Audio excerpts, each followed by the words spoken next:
সুন্দর গলা। এটা আজকে আমি তাকে বিশেষভাবে ধন্যবাদ জানাতে চাই। আমাকে অনেকে ফোন করছে, হ্যাঁ, এই দেশ বিদেশ থেকে, যে লাইলি বেগমের জন্য তো আপনি অনেক পপুলার হয়ে গেলেন সারা দুনিয়াতে। হ্যাঁ, আবার লাইলি বেগম কিন্তু অনেক জায়গাতে গায়, সে আগে গাইছে না, কিন্তু সে মহেশ মঞ্জিলে গান গাওয়ার পরে সারা পৃথিবীতে তার খ্যাতি আরো ছড়ায় পড়ছে। কি বলেন? ঠিক আছে, কিন্তু তাকে যখন খোঁজ নিতেছিলাম,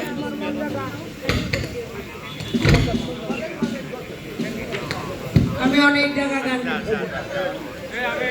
যেখানে যে বাড়িতে পড়োশে এবং বড় বড় স্টেজে সকলেরটাই গাইছি, কিন্তু এবার যে মর্যাদাটা পাইলাম আমাদের এই নাইবা ইউসুফ সাহেবের কাছ থেকে, মনে থাকবে, মরার অনেক অনেক মর্যাদা দিচ্ছে।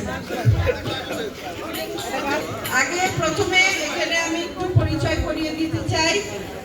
আমার বড় বেগমকে আমি বলছিলাম যে যেহেতু তার যোগাযোগ করা যায় না তার সাথে, কিন্তু যখন তখন সে এত খ্যাতি অর্জন করলো এই 2 সপ্তাহে, তার একটা টেলিফোনের দরকার, কিন্তু তার একটা টেলিফোন নাই। আমি তাকে বলছিলাম আমি তাকে একটা টেলিফোন দিব এবং তার বাড়ির ব্যবস্থা করব এবং তাকে কিছু মিউজিক্যাল ইনস্ট্রুমেন্ট কিনে দিতে হবে, সেটাও করব। আপনারা যদি কেউ সহযোগিতা করতে চান, এগিয়ে আসতে চান, বেচারি ওর একটা থাকার, ওর জমি আছে কিন্তু থাকার একটা জায়গা নেই, এবং আমি তাকে প্রশংসা করব আজকে যখন তার মারে তার মেয়ের নাম হলো সুপর্ণা, যখন আমি বললাম যে তোমার আম্মা যে টাকাগুলো পায় যে কি করে, তখন সে বলল, তার মেয়ে বলল যে আমাদের পিছনে খরচ করে, আমাদের দেখভাল, আমাদের পড়াশোনা। তো দেখেন, লাইলি বেগম পাগলি লাইলি বলে পরিচিত না, কিন্তু যতই পাগলি সে কিন্তু একজন মা, তার যা কিছু সবকিছু কিন্তু সন্তানদের জন্য।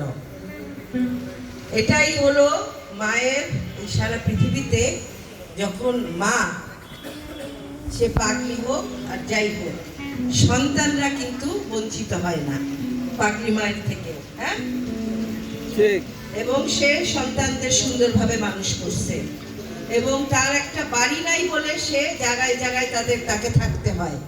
তার স্বামী দ্বিতীয় বিয়ে করাতে বেচারি, যে তার থাকার একটা ছেলে মেয়েরা স্বামীর বাড়িতে থাকে, কিন্তু ওখানে তার একটা থাকার ঘর নাই। তো আমরা ইনশাআল্লাহ সকলে মিলে অতি শীঘ্র তাকে তার থাকার একটা ব্যবস্থা করব ইনশাআল্লাহ। হ্যাঁ, অনেকেই সাহায্য করবে আমি জানি। তো তাকে যোগাযোগ করার জন্য আমি একটা টেলিফোন আমাদের পক্ষ থেকে দিলাম, যেন তাকে যোগাযোগ করে তার থাকার একটা ব্যবস্থা আমরা করতে পারি। হ্যাঁ।